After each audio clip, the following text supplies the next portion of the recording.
अगर आपकी family ID में इनकम ज़्यादा हो गई है या आपकी फैमिली आईडी में इनकम गलत चढ़ी हुई है, जिसकी वजह से आप कोई भी सरकारी योजना का लाभ नहीं ले पा रहे हैं, आपने इनकम कम करवाने के लिए बहुत ट्राई कर लिया है लेकिन आपकी इनकम फिर भी कम नहीं हुई है, मैं आप लोगों को इस वीडियो में 100% सही तरीका बताऊंगा जिससे आपकी इनकम बिल्कुल सही हो जाएगी।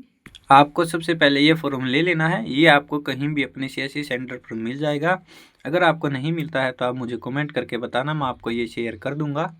ये फॉर्म डिस्ट्रिक्ट वाइज मिलता है, मेरे पास अभी सोनीपत का है। आप जिस भी डिस्ट्रिक्ट से होंगे आपको अपनी डिस्ट्रिक्ट का फॉर्म मिल जाएगा। फिर आपको इस फॉर्म को अच्छे से फिल कर लेना है।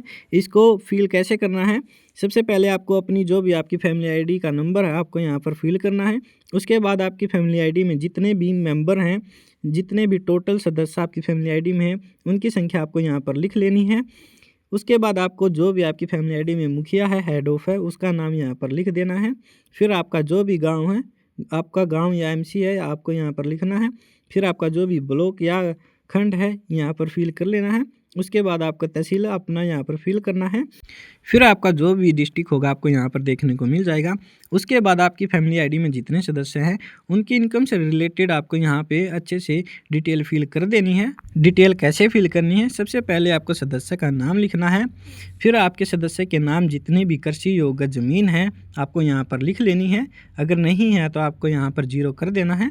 उसके बाद उस कृषि योग्य भूमि से आपकी जितनी भी इनकम होती है आपको यहाँ पर लिख लेनी है। अगर नहीं है तो आपको यहाँ पर 0 कर देना है। उसके बाद आपका मकान कच्चा है या पक्का है, जो भी है उसकी ज़मीन कितनी है, उसका क्षेत्रफल कितना है, आपको यहाँ पर लिख लेना है। उसके बाद आपसे पूछा जाएगा कि आपके पास कोई खाली प्लॉट है या आपके पास कोई दुकान है। अगर है तो आपको यहाँ पर लिखना है, अगर नहीं है तो आपको यहाँ पर नहीं लिख देना है। उसके बाद आपसे पूछा जाएगा कि आपकी प्लॉट से या फिर आपकी दुकान से कितनी आपकी इनकम हो जाती है, यहाँ पर लिखनी है। अगर नहीं होती है तो आपको यहाँ पर 0 कर देनी है। उसके बाद आपसे पूछा जाएगा कि आपके सभी स्रोतों से वार्षिक आय कितनी होती है, एक साल में आपकी टोटल इनकम कितनी हो जाती है, आपको उसे फिल कर देना है। उसके बाद अन्य विवरण वाले ऑप्शन में आपको कुछ नहीं लिखना है। फिर आपके जितने भी सदस्य हैं आपके सभी सदस्यों की अच्छे से यहाँ पर डिटेल ऐसे ही फिल कर लेनी है। सारी डिटेल फिल करने के बाद आपको यहाँ पर नीचे आना है। फिर आपको यहाँ पर आपकी फैमिली आईडी में जितने भी सदस्य हैं उनके नाम पर जितनी भी इनकम आपने फिल की है उसको मिलाकर कुल टोटल वार्षिक आय कितनी हो जाती है, आपकी साल की टोटल इनकम कितनी हो जाती है, यहाँ पर आपको उसे फिल करना है। फिर आपको इन सभी से अपनी डिटेल वेरीफाई करवा लेनी है और यहाँ पर उनके सिग्नेचर मोहर के साथ साथ उनका नंबर भी आपको यहाँ पर फिल करवा लेना है।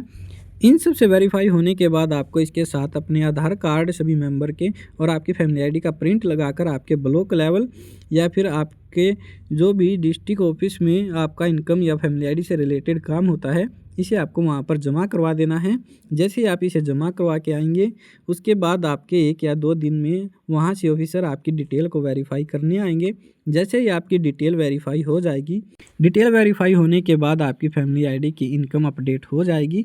जो भी आपने अपनी फॉर्म में आपकी इनकम फिल की होगी वो आपकी फैमिली आईडी में वेरीफाई हो जाएगी।